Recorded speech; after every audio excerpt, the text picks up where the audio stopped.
नहीं कहा, तभी भी ये बात को उलट के पलट के, और मीडिया तो जहां में पैसा फेंकता है वहां में जाना पड़ता है।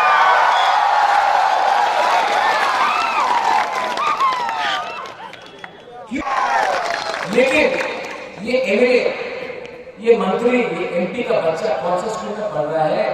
प्राइवेट स्कूल में पढ़ता है, लेकिन